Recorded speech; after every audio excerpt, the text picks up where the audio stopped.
Hi, everyone, and welcome back to another episode of the Climate Conundrum Podcast. We've taken a little break, but that was for us to do some more homework and get many other interesting speakers back. And today we are here with Ashali Bhandari. I'm going to introduce her in a quick minute, but before that, let me give you a quick introduction of what we're going to speak about. So basically, urbanization is the topic of conversation today.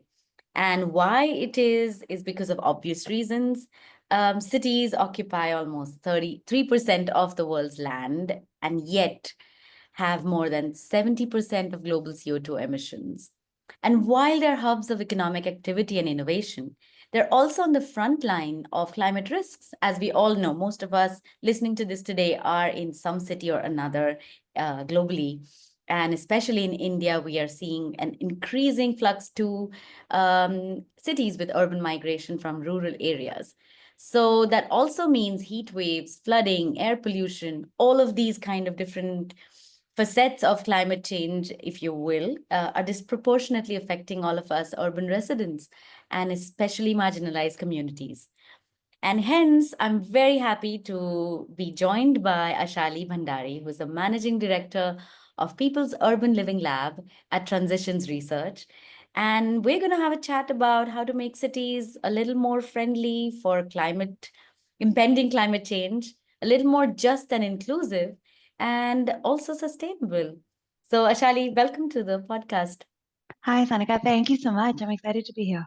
Me too. I'm going to let you introduce all the facets of the different things you're doing. So go for it, please. Okay, sounds good. So I'll kick it off. I'm Ashali. I'm a geographer and urban planner by training, and I've been working with transitions research for the past 5 years. I lead our urban living lab. We started India's first urban living lab in 2020 in the city of Panaji in Goa. And we're really focused on how do we co-create and test climate solutions in India's mid-sized cities. We believe that India's mid-sized cities are a great opportunity to shape the future of India's urban trajectory. We can make these cities resilient, low carbon in a way that it becomes very difficult to redesign a Mumbai, a Delhi, a Bangalore, a Chennai, a Hyderabad. These cities, there's more space, there's more opportunity. But we are really focused on putting people at the heart of climate action as Mhm. opposed to just technology or technical solutions. And that's why the lab approach is really unique. We focus on the social dimensions of climate transition. We challenge the very top-down, technocratic type of planning that we see in most of our cities, and we drive behavioral change. We focus on solutions that reduce the risk for the most vulnerable of people. And we address those social vulnerabilities to ensure that as we move forward, as our cities grow, there's holistic, sustainable urban development. So that's a very quick overview. I'm happy to talk more about my work if required and as needed. That is very interesting. And I love that you mentioned how you were trying to keep people at the center, Yeah. because as we're going to see in the conversation, I feel like a lot of times climate action ends up being about technological solutions or Yeah. kind of dealing with very scientific ways of looking at the environment, the built or the natural environment, and then end up forgetting that people are the ones who are going to use this, people, animals, everyone, right? Yeah. Uh, Living beings. yeah. So, Shali, Yeah. cities are often at the forefront of contributing to climate change, but Hmm. also are a lot to do with the focus point of solutions for climate action. Hmm. And urbanization is honestly the biggest forces shaping climate narratives as well as climate action globally. So, I wanted to start today's episode with why are cities so pivotal in the climate discourse? And is it concerning when we talk about adaptation and mitigation strategies? So let me start with kind of maybe a big picture and Mhm. then kind of funnel down, right? And I'll use India because I've mostly been working in India. So for me, that's the easiest reference. I hope that's all right. But I'll start with the big picture, right? When you look at the climate scenario, right? India contributes to almost a little more than 7% of global greenhouse gas emissions, right? These are growing rapidly. Since the turn of the century to 2022, they've grown more than 180%, Oh, wow. right? And that's a lot. And this is likely to continue to grow and be on an upward trajectory unless we have some radical intervention. Mhm. And this is because there's more purchasing power, there's more consumption, Also good things, right? There's been a lot of economic growth, but that's also fueling the rise in emissions. Mhm. On the other hand, India is also impacted by climate change because, as per the most global climate risk index, we're the seventh most affected country in the world by climate change. Earlier, you talked about heat waves, flooding, cyclones, all of these things are impacting communities, and like you rightly said, especially marginalized groups, right? They're most likely to be impacted. So that's big, very big climate picture. We're contributing to emissions, they're growing rapidly, we're at risk to climate change.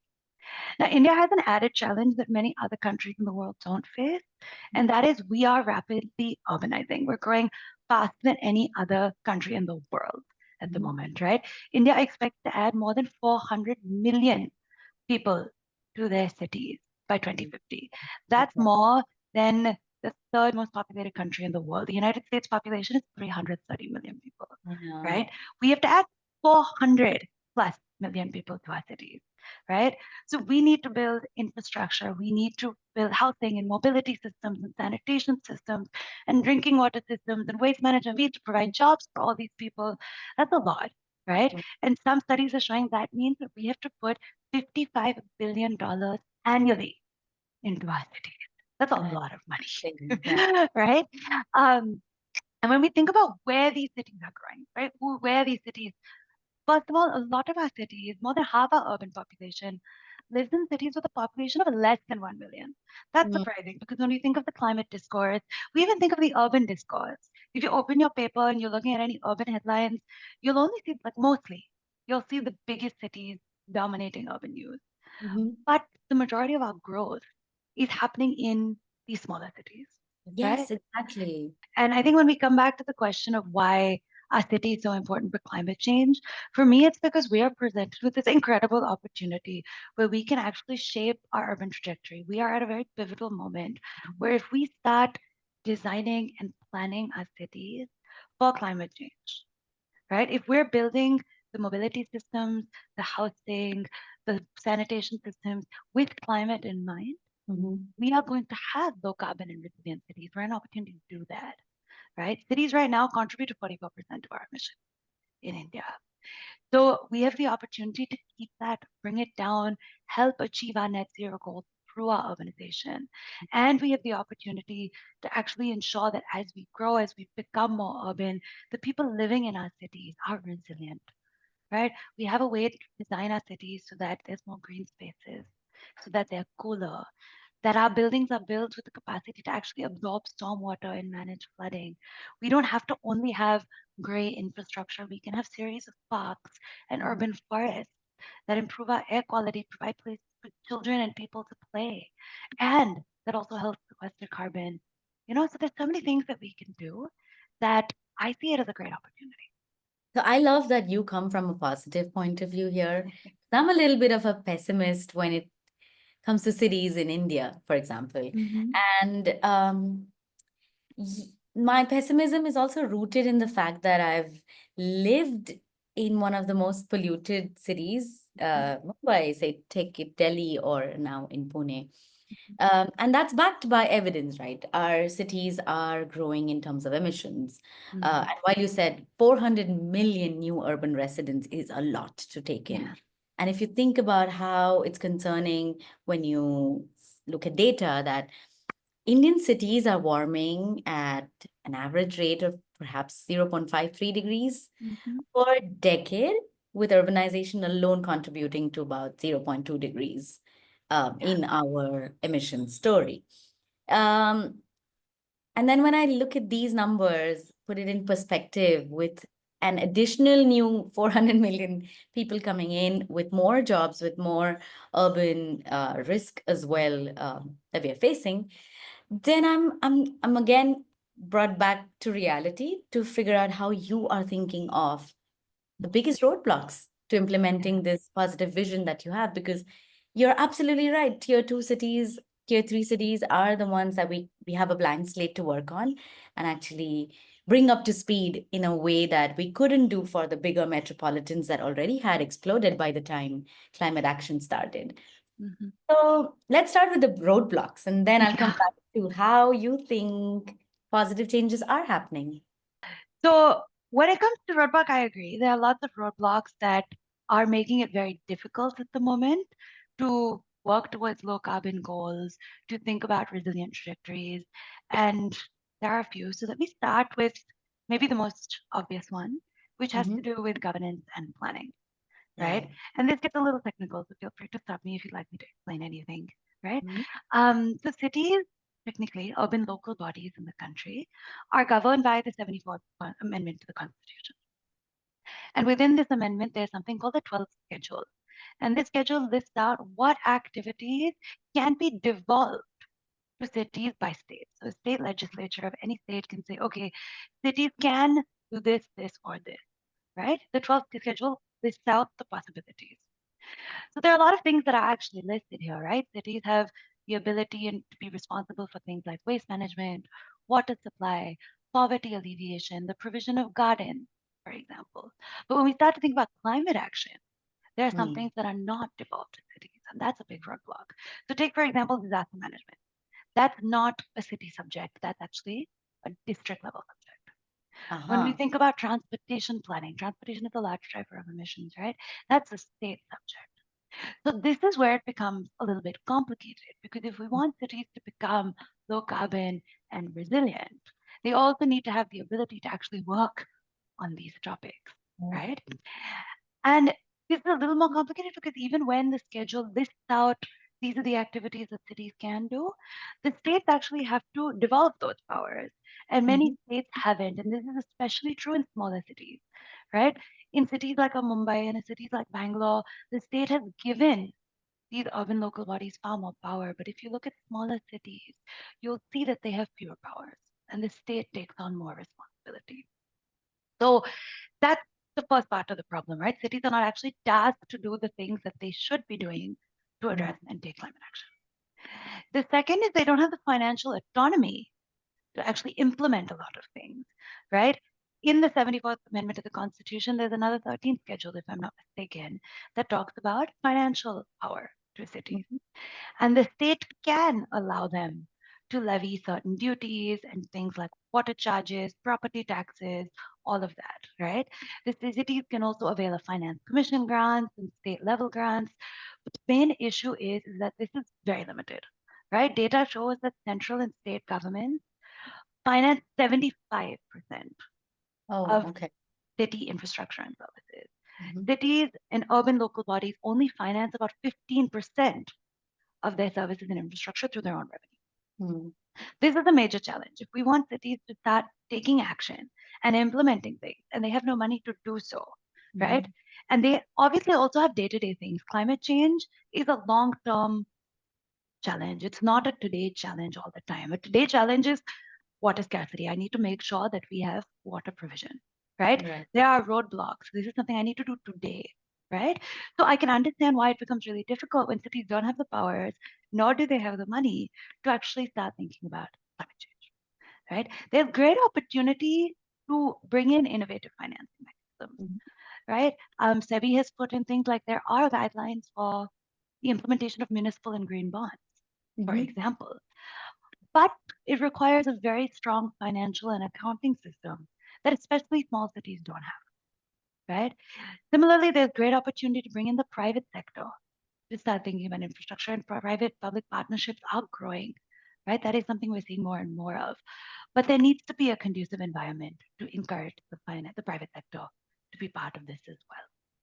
So these are some of the regulatory challenges, Yeah. right, that cities face. So there's governance, there's funding, There's and governance, there's funding. But the biggest, in my personal opinion, is capacity, right? Because uh, cities don't have the human resources to actually start doing this. So when we think about cities and we think about planning and how they look and plan for the future, right? Which is what we need to be thinking about climate futures. How do we think about in 15 years, 20 years?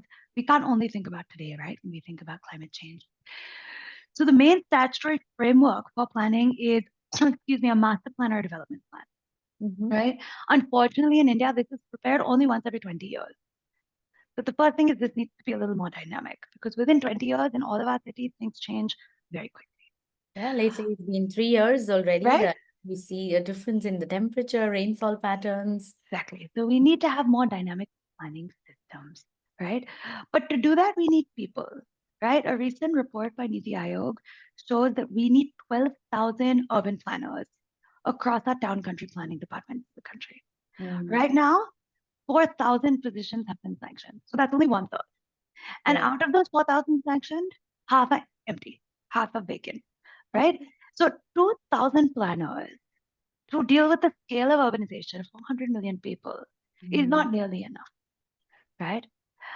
It's also probably the reason that the majority of our cities don't even have master plans, right? The same report talks about the fact that 65% of urban areas don't even have a master.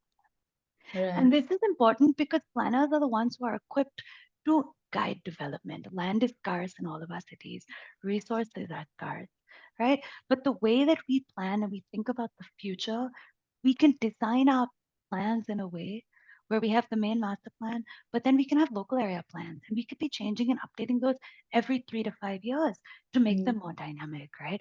We could be redesigning our building codes, development control regulations. These most of them are outdated and they don't include any climate provisions, right? mm, We could find a way for building bylaws and development control regulations to encourage and facilitate green building provisions.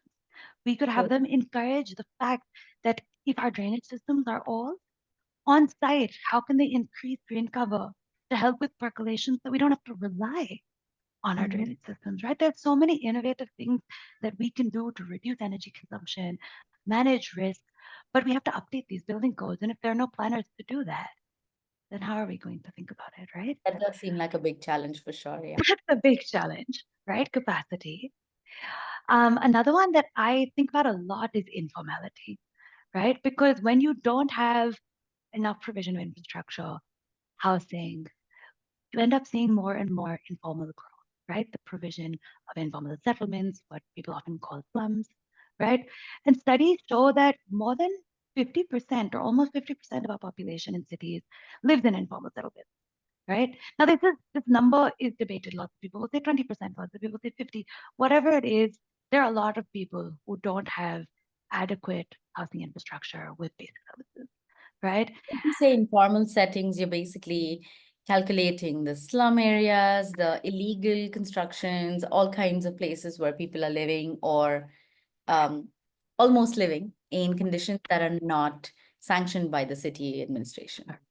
That is Mhm. correct, right? Mm, And they're not only not sanctioned, they also don't have adequate service provision, mhm, right? A city will talk about, providing adequate sanitation. A lot of our cities are declared as ODF free, but these areas are not part of that. They don't have adequate sanitation. They don't have enough toilets. They don't have adequate clean water supplies. They don't have reliable electricity, right?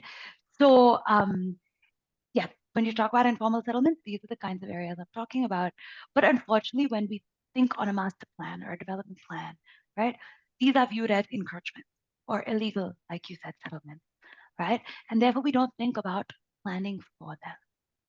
And that becomes a really big challenge because these are the people that are most likely to be impacted by climate risk. They are the sure. ones who have the least adaptive capacity because they have fewer savings, right? So, for example, if you have a heat wave that's taking place, a lot of settlements are very dense, right? The Mm, narrowways, the walkways are very narrow. They're made of corrugated metal sheets. So inside, it's much hotter than mhm, it is outside, right? If it's really hot, possible that there's not enough water. Often women's job to go find water. They have to mm, walk further, so they're more exposed to that heat outside. And then if they get sick, there are no formal health insurance schemes that are available. There's not enough health infrastructure in these settlements, right? And they also don't have enough savings, right? Because mm, people have to go to work every day. So when we think about how climate is exacerbated and these risks are presenting a challenge, mm, these are kind of the spaces where we see them the most. And it's also about informal economies, it's markets, right? Where street vendors, have to walk in the heat and they don't get to take a break. There are no places that are shaded. Often even public toilets, the cost for of women is course. higher than it is Yeah. for men, right? So there are a lot of challenges that we see in the informal space. And I think that we need to start thinking about informality very differently. We can no longer view it as encroachment and illegal. And we need to start saying, okay, how do we work with these areas to Mm, upgrade them, make them better, right?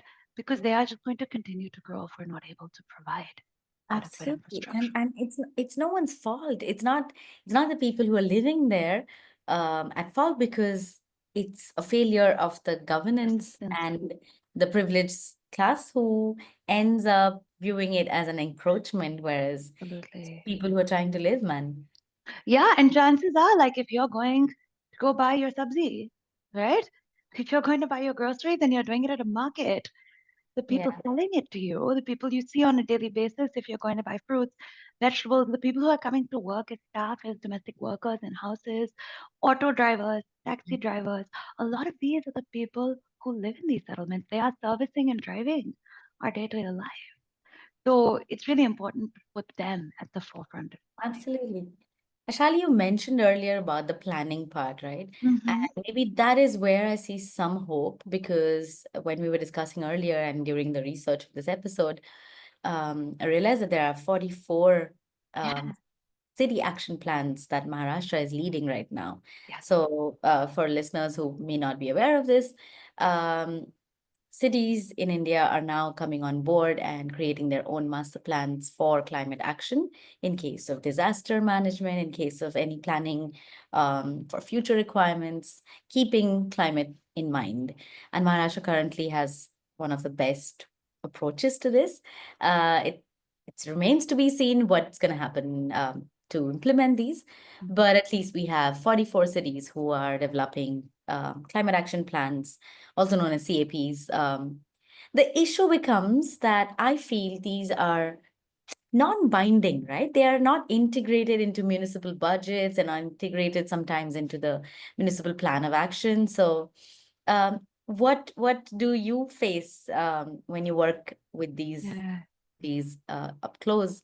How are you planning to, or are dealing with this? So I think there are a couple of things here. So let's start with what you said first about Maharashtra. And I do think, like you said, my kind of optimistic tone is that I am seeing climate becoming more and more important when we think about cities, right? It used to be like two totally different conversations, but now more and more sustainability, low carbon, and especially adaptation are becoming really important part of city conversation, right? Okay. So I'm seeing that more and more, which makes me really hopeful. And like you said, the best example of this is the government of Maharashtra. They have Mm, taken 44 cities that are part of the Amrit mission, right? And they said all of these cities are going to implement climate action plan, develop and mm, implement, right? Now, what they've done is, like you said, there's a big challenge in terms of financing. There's a big challenge in terms of the institutional arrangements that are in place for this. What they are doing is developing city cells, climate action cells within the municipal corporation, that's good right? to know. So they are saying, okay, at the moment, we don't have the bandwidth, right? We don't have the institutional arrangements in place. What we are going to do is we are going to create them, right? Mm, So they are creating city climate action cells that are going to be responsible for climate action, right?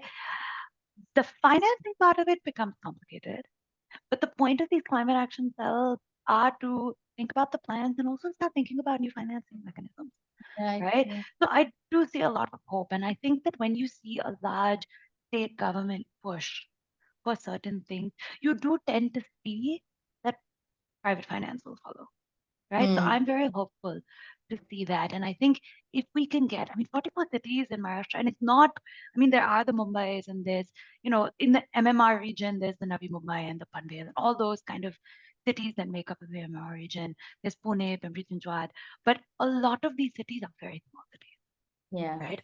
And actually, we are working with the city of Kolhapur on Mm, their action plan, right? And we're helping with the low carbon part of this transition. How do they reduce their emissions? And the city's really amenable. They're really excited, right? They're giving us permission to go and collect data and run pilots and test new ideas so that's that they good. can come up with an action plan that works, that has buy-in, that has acceptance, right? And they're really excited about it. So that's kind of what I think is the future, the hope. If we create these new institutional arrangements, we can start thinking about financing. We can start thinking about creative ways to get these plans off the ground. And one of the things that transitions research is doing outside of our urban living lab is we're actually training officials from each of these 44 cities on climate change. So Because that's the capacity building part that you that's the mentioned capacity earlier. building part, What kind right? of trainings are required? What are you prioritizing? So we are coming up with a fellowship. It'll be launched in a few months. And we are at the moment training, I think, 2 to 3 officials from each of these Amrit cities that are working on the climate action plan. And right now, we're providing a comprehensive overview introductory course, a City Climate Action Fellowship, right? It's a few hours a week, so it doesn't take away from other responsibilities that officers have because they're also really busy, right? Yeah. There's studio sessions where we'll be problem solving with them. But right now, it's the fundamentals of climate change because, Sanika, I've had meetings with government officials across the country, right? Many people who are working in municipal corporations, who are not the commissioners, who are not, IS trained level people, don't fully understand climate change, right? But Mhm. they are very well aware of the waste management challenges they're having. They're Right. very well aware of electricity challenges. They understand congestion, but they don't understand the link with climate change. So the Mhm. first way to think about how do you get the implementation of these climate action plans off the ground is making sure people understand the link and they don't see it as an additional task that they're responsible for, but Mhm. part of the work that they are already doing. So it's an introductory course, probably going to be 8 to 10 weeks. Mhm. And it's really exciting because we want people to feel responsible. If you're responsible for managing waste in your city, you're also working on climate change. Like you're already doing the job, you just don't know it, Um, right? And how do we start to think about equity when we're doing that as well? So we're introducing these concepts. that is very good to hear. Also, because I am of the opinion and have always been, which is why this podcast is an attempt of raising awareness. I feel instead of keeping individuals responsible for climate action, which is Mm, unfair sometimes because it's honestly the corporations, the bigger government issues that end up leading up to us suffering as an individual. But if we change the narrative and talk about it in a way of stewardship or someone who's a caretaker of their environment, it doesn't put the responsibility and the blame on you or the onus on you to fix mhm. everything, but it puts people in position where they try and do as much as they can in whatever limited capacity they have. And I think that's what you guys are trying to do to increase capacity. You first need to make the links evident as to why some trees going away from some neighborhoods might impact some other things like water, um, Correct. or how it's all interlinked. That's Definitely. very, very promising to hear. I would love to know how it goes on and Yes, the definitely. reception of it as well. This is part of the problem, but there's other issues that I'm sure you face into the area where you have to translate all these action plans that might be very well designed, very well thought out, but then translating into action and into an actual implementation path for not just 6 months or a year, but over time.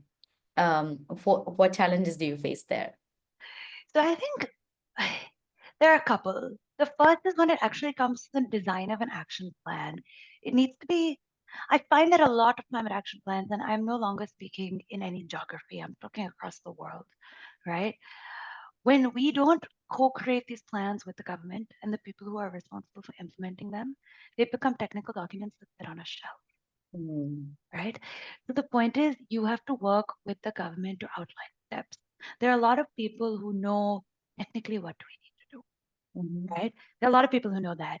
But when it comes to actually thinking about what are the steps you need to take, we need to make sure that there's capacity and there are the institutional arrangements to actually implement them.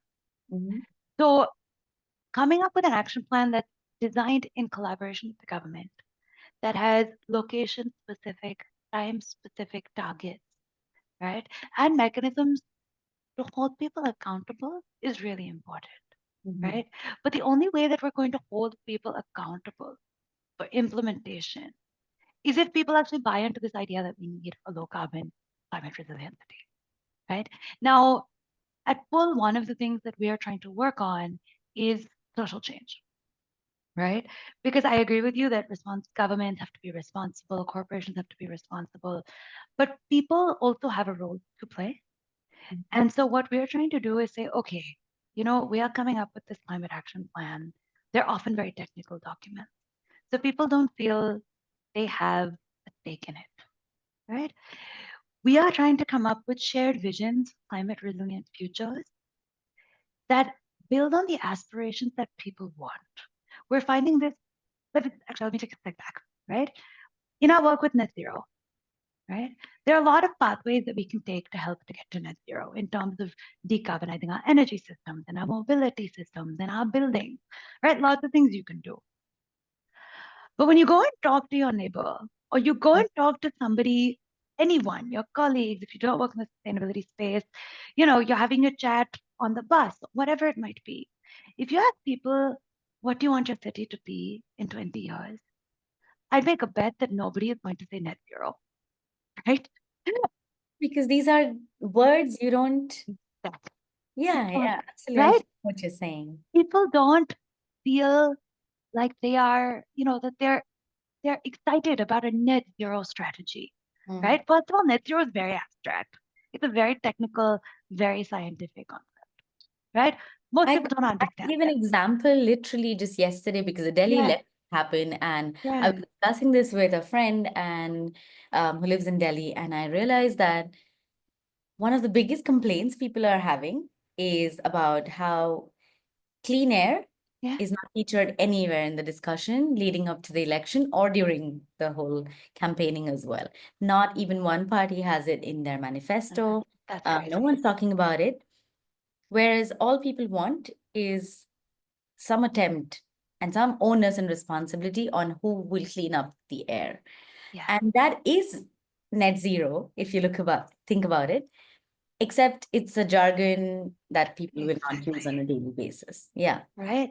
And so instead of saying we want a net zero city, people will say we want a city where our children can breathe and run around and play, and we don't have to worry about their lungs, right? We want a city where schools are good. We want a city where we can access clean drinking water. We want a city where there are good jobs. I mean, that's totally fair, right? So when we think about what people want, it's not like you said the jargon of net zero. They're very tangible things, but all of them can have linkages to climate change, right? So in order to create a climate action plan or a roadmap or a strategy for a net zero or a resilient future, we need to find a way to link it to the aspirations of what people want. Mhm, mhm, So we do a lot of visioning work as part of Pull to come up with a shared vision for climate future. We host imagination walks in our city where we talk about the built environment and how it's changing as we walk. We literally walk from older parts of the city to newer parts of the city. How do you feel, right? mhm, When you walk from old neighborhoods to new neighborhoods, right? Do you feel safe? Are there places to walk? How does the interaction with the buildings and the built environment make you feel, right? People will give their opinions, and then let's talk about sustainability in that discourse as well, right? The materials that were used 100 years ago versus now, right? So having these conversations in a place-based environment helps people start to think about, oh, I like this, and it's also linked to sustainability, mhm, mhm, right? We do big foresight workshops. So we do all of these things, and then we create vision documents that are focused on goals that people can relate to. I want mhm, a city that's well connected, right? I want a city that is prosperous. You can link prosperity to good, clean, green jobs. You can mhm. link it to a circular economy, right? So those are the ways that we are trying to say our climate action plan, our strategies for climate futures can have accountability because people are more likely to hold the government accountable through Mm. elections, right? If they For can imagine promises, if a they can future. imagine it, Yeah. right? Yeah. If it's related to things that they understand. Mhm, So that's the kind of work that we are doing to try to make it people centric as mhm, opposed to technology centric. And that's one way I think we can start to hold anybody accountable, even corporations, right? absolutely. For the changes that they need to make cities better places. Mhm. Speaking of people-centric, nowadays in climate um, discourse, Mm-hmm, there's a lot of words that are thrown around, which are keywords, something like equity, just mm-hmm, transition. You can mm-hmm. have an array of these words. In urban planning too, I guess social factors such as gender and marginalization are heard pretty often and play a significant role. I Yeah. think I wanted to break down that part a little bit with you as how does one go about these big terminologies of just transition or even, an equitable, sustainable city. Mm-hmm. In Indian cities where gentrification, marginalization are all such really, really core issues that you can't separate them from development because it's Absolutely. in the end some deep rooted ideas that we have as a community, as a society. And that might be hard to deflect when you actually work with planners as well as people. So I guess instead of asking you about the challenges, because we know the challenges there, what might be some positive examples that Yeah, you have in case you've dealt with such issues? absolutely. And I think, you hit the nail on the head because I mean, when we think about equity, when we think about just transitions, it means that we need to put people's experiences, their lives at the heart of everything, right? How is the transition to electric mobility going to shape all the people working in the mobility sector, Mm. right? How is it going to, like, for example, this is a really small one, and I think it really highlights it well. We always think about, when people talk about just transition, people think about mining, coal, fossil fuels. That's like the bigger narrative, right? Mhm. In cities, in Panjim, we were doing some work on electric mobility in general. And we are seeing e-cycles picking up, right? And bicycle mechanics in Panjim are saying we have no customers anymore because we have not been equipped or trained. And there has been no upskilling for me as a bicycle mechanic to start working on e-cycles, Mhm. right? Nobody's thinking about those groups, right? They're still, the automobile mechanic sector is still in the conversation. But these small, informal Mhm. cycle repair shops are like, Mhm. we have half the business we used to because nobody's coming, right? Anyways, fewer people are cycling. Everybody Yeah. wants a two-wheeler, right? And the Beyond ones that, who the might people be who are cycling cycling would be the ones who are doing it as a hobby with as a expensive. hobby with expensive bikes, right? Yeah. But earlier they were just expensive regular bikes. And these Mhm. mechanics would be able to make a living. They knew how to fix an expensive mountain bike, road bike, whatever it might be. But now with e-bikes coming in, there's no upskilling to help them be part of this journey, right? So these are ways, where you have to hear these stories. You have to listen to the challenges that people on the ground are facing when it comes to these transitions. Mhm. Similarly, when it comes to, how are people impacted by climate risks? How are women impacted by flooding? How are Mhm. children not able to reach school safely during a heat wave? Right? These are the kinds of stories that we need to start highlighting to understand how systems are intertwined so that we can start to address these vulnerabilities and these challenges, Mhm. right? Mhm. But I think that there is a lot of hope, and we're seeing more and more focus on people's stories, on people's challenges, on people's experiences, that we can start designing our cities in a way that we're addressing people's needs, Mhm. right? Um, I think that there are some examples. Maybe I can draw on an example from my own work that we've done in the city of Panjim, where we've highlighted the needs of people. We partnered with a group called Safety Pin. You may have heard of Safety Pin. They're a social enterprise, and they work on issues of safety across the world. And they employ a technique where they use technology and they take photographs in the daytime and the nighttime of Mhm. cities. And they Okay. evaluate the photographs based on parameters like at night lighting. During the daytime, are there walk paths? Are there crossings? Right? Are there people around? Are the people that they can see in these photographs, mostly men? Or is there gender balance, age group diversity, all of these things, right? Okay. And they create location specific safety scores across the city. Right. So in the city of Panjim, we were really interested in, Panjim, Goa, it's known as a safer place for women, of course, Mhm. right? There's no question. But there are still challenges related to unsafety. There are a lot of women who work as domestic workers, cleaning, that live right on the fringe of the city in informal settlements. They don't have the means to use a vehicle to get to work. And so they Mhm. walk.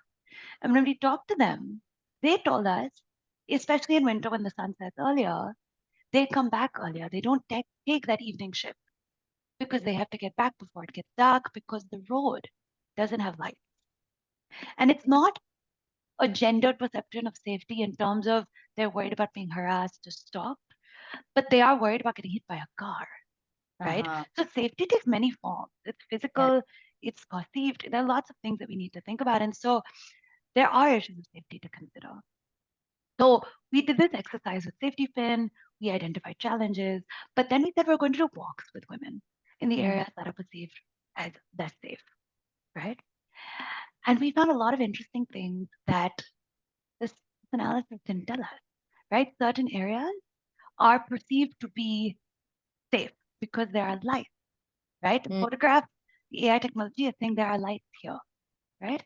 Lived Would you experience of what counts as sustainable can come in the form of safety, in the form of exactly um, easy to manage and and traverse. navigate Yeah, exactly? And so women said, listen, there are lights here, but the lights are for the road. They're mm, not on the walk path, right. right? Those are simple things that you can't take, like a technology could easily miss, right? Mhm. And I'm sure the model will get better and be trained and can do more. But that's one gap. We also found that, for example, empty street facades on Sundays in the afternoons, things are closed.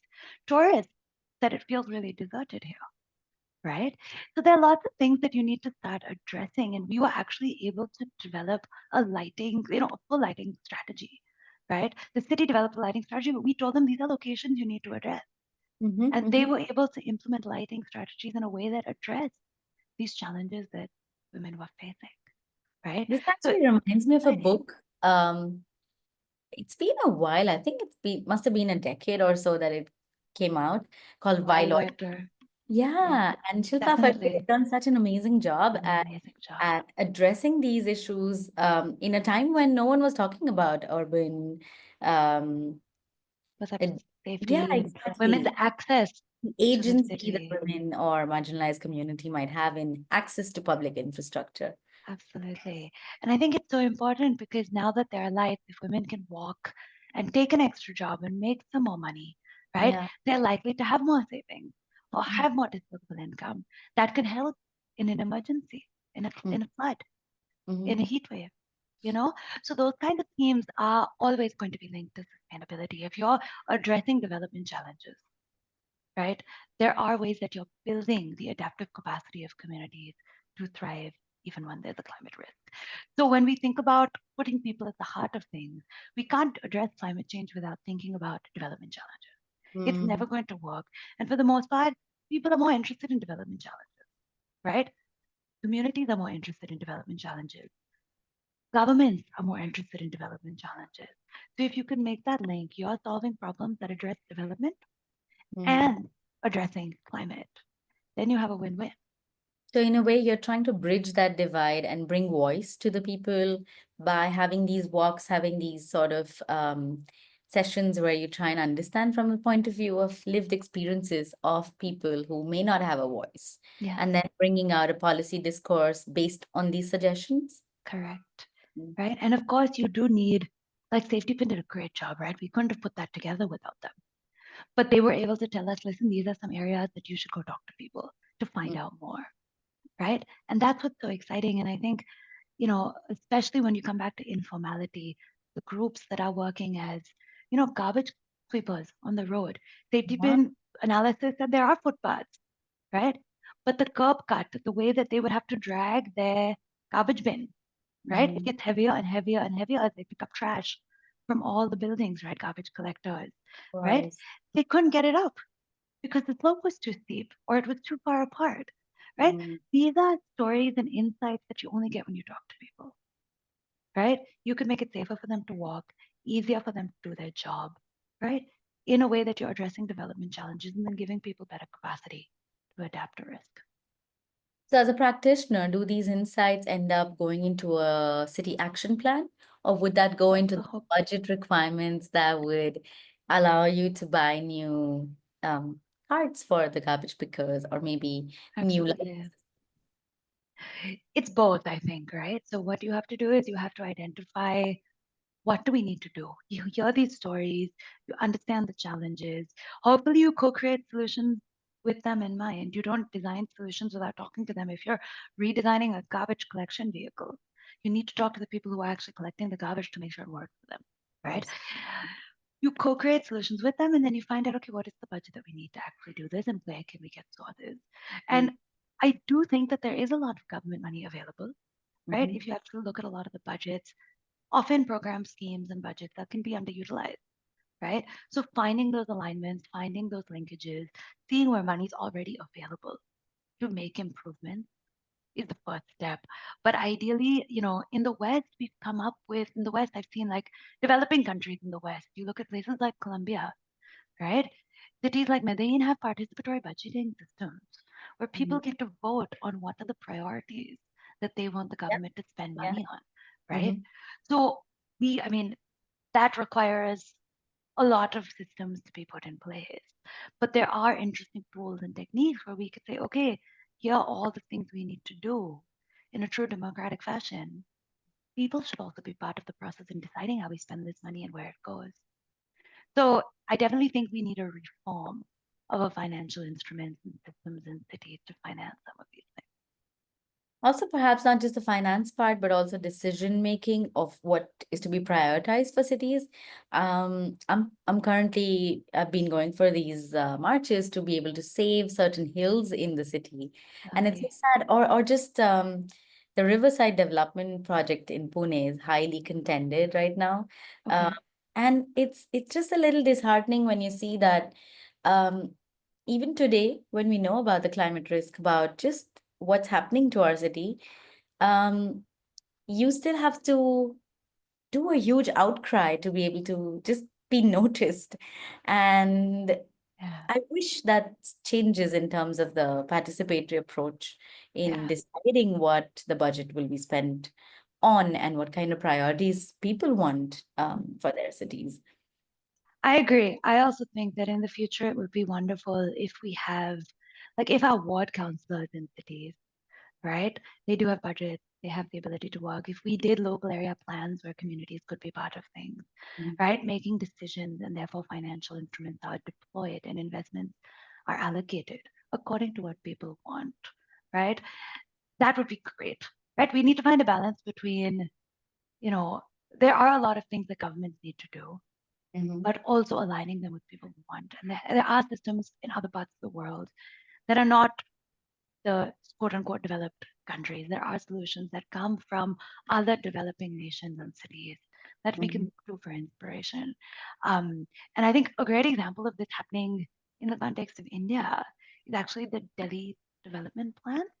Mhm. Because if you've ever, I don't know, any of you, if you or any of the listeners here have really taken a look at a master plan for a city, it is so technical, right? You open it Uh, up and it's this map, and your city has been spliced into all of these like tranches, and they're all color coded and they have numbers on them. And the majority of people would probably be like, whoa, I don't know what this is telling me, mhm. right? Um, and in Delhi, a group of civil society and researchers and academia came together and formed a campaign called Maybe Delhi. And they Mhm. went out and they turned it into games, into exercises, and they went into communities on the ground, marginalized groups, informal settlements, and they said, listen, this is what your land is now. This is what you're using it for.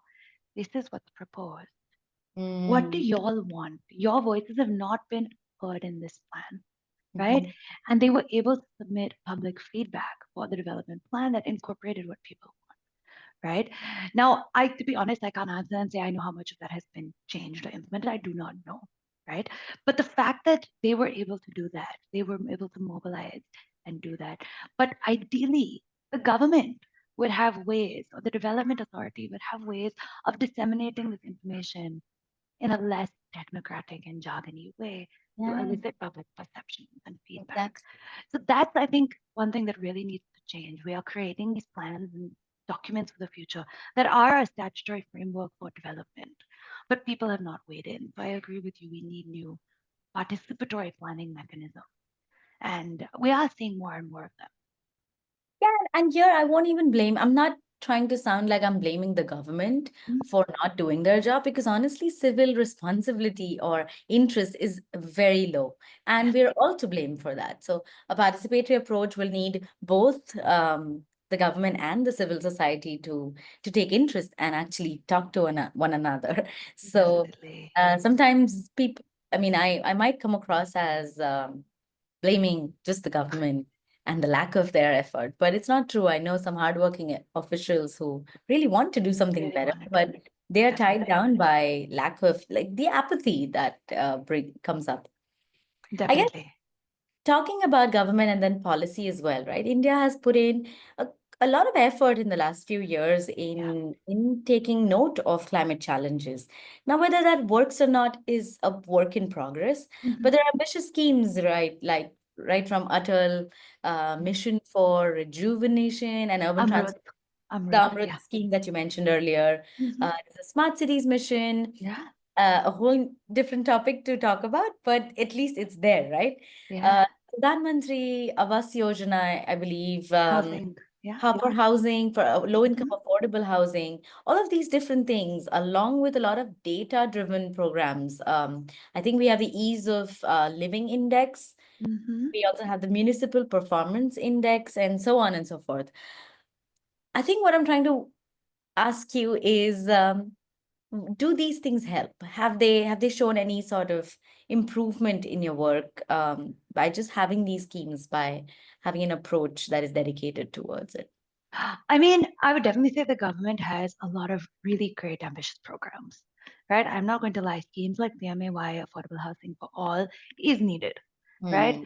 Swachh Bharat Mission is needed, right? Yes. We definitely need better sanitation infrastructure in our cities. When you look at Amrut, right, a lot of their focus has been on provision of water services and drinking water, right? We need all of these things. There's no doubt, right? And if you actually look at some of the technical guidelines, some of them are actually quite great, right? Hmm. Um, my thing is, how do we start to bring in climate into these narratives, right? So, for example, for PMAY housing, they often rely on private sector in the urban space, right, to come in and facilitate and help with some of the building. How do we put in green building mandates for some of these, Hmm. right, and ensure that the financing is available to do this? Right. Right now, when you look at some of the PMAY guidelines, and they're often changed at the state level as well, but how can we find a way to, make them greener? Right? How do we incorporate green building codes into it, for example, right? It does require a rehaul. It does require discussions with developers and the people who are implementing them to make sure that it's financially viable, right? Hmm. But I believe that it's possible. The same way that when we're thinking about drinking water infrastructure from Ruth, right? How do we find a way to make sure that we're thinking about future generations and water demand, right? Hmm. And changing patterns of precipitation and water scarcity, right? And thinking about recycling of water and water treatment plan to ensure that we're not losing so much water, right? So there's so much that we can do within the schemes that exist to Hmm. incorporate sustainability. I think there's great opportunity, right? And I think more and more, even with the recent budget, we've seen more and more, you know, sustainable initiatives being passed, Hmm. that I do think we're on our way there, right? But these data-driven programs are really exciting. I actually used to work with the National Institute of Urban Affairs in Delhi. It's a think tank for the Ministry of Housing and Urban Affairs. And I saw some of these schemes come to light, right? And the one that was most exciting, you mentioned ease of living, you mentioned municipal performance, and they can help you track year after year, how are some certain indicators on service provision, right? Public participation, things like that changing. But the one when it comes to climate that's most exciting is the Climate Smart Cities Assessment Framework, right? Uh-huh. And there are 100 smart cities and now probably many more that are participating where we are, we as when I was there, we were part of the team that created it, right? The government is asking cities to submit information about the length of bus lanes, the length of cycling and walking paths, the provision of LED or solar lights, right? How many exist? Where are they? What is your green cover? What is your tree cover? What is your air quality, right? In Hmm. certain areas. And if you can, and they're asking for the spatial information. So it's not just how many trees are in the city. They're Hmm. asking cities to submit geographical files to say these are where trees are. Not all cities have the capacity to do it, but the hope is that they'd continue to get more and more equipped to actually start doing that. And if you do this, you can track over time across cities, across states, right? What is the mobility situation like? What is the air quality situation like? How many green buildings? That's another thing they're asking, right? When plans are being approved, how many of them have a greenhouse certification, right? How many of them are part of the Eco Samiti Nivas program, right, for green buildings? So if you can actually track this after 2 to 3, 5 years, you could say, okay, let me look at 5 years worth of data and say, Mm. has it changed? And if not, let's stop and reevaluate and say, okay, this state is making progress, this state is not making progress. What are lessons we can draw on? Right? It's a really exciting initiative and opportunity for knowledge sharing, peer learning, highlighting success stories, addressing roadblocks. So I think that these are really great examples of how the government is trying to track and then start to improve their schemes and improve their offerings in a way that cities can become more sustainable. I hope it works, and more data Me too. is always a better thing than the Yeah. black hole systems of no consensus in the last couple of years, as well as other gaps in data. So they are definitely something to hope that Yeah. it'll work and give more power to assess and make changes if at all it's required. I think we are also at the end of the road, but I had two other questions because we've Sure. discussed a lot from a macro point of view. We've discussed about communities, about behavioral change or the impetus to do that, and we've also come down a little bit towards individual action. But I guess for listeners who want to engage with urban climate action or urban action in general to make their neighborhoods safer, to make their neighborhoods more appealing, have a little more shade for summers and things. Um, what is your advice? How do they start? So I think there are a couple of things, right? And the first place you could start is where you live, right? A lot of us live in residential welfare associations or societies, right? What can you do at home in your own building to start to make things more sustainable? For example, right? What's waste management like in your building or in your society or in your complex, Mm. right? If you live in one or on your street, if you have a standalone house, right? Are there opportunities to work together to ensure better segregation, right? A lot of the times, especially nowadays with the Swachh Bharat Mission rules, you know, there the provisions are there. Many states and cities have technical capacity gaps, but the provisions are there and they are supposed to be collecting segregated waste. They're supposed to be decentralized material recovery facilities. Now, in the absence of that, can you as a society member get together and maybe start managing your wet waste on site, Mhm. developing compost that can be used in your community garden, right? That all community members can put in their plants at home, right? I see you have some behind you, right? So like lots of people have things that there's small things that you can do, work in your society, right? Ian, can you change all your lights to LED lights in the building, right? Have conversations with people who are locally elected, right? Everybody has a ward counselor who takes care of the ward that they're living in.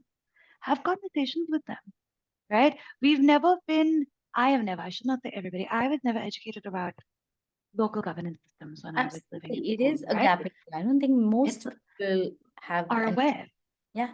right? But your ward counselor is there to do projects and to do things and hear your voice, right? Get together with people who are interested in your ward, right? Civil society is a great place as well.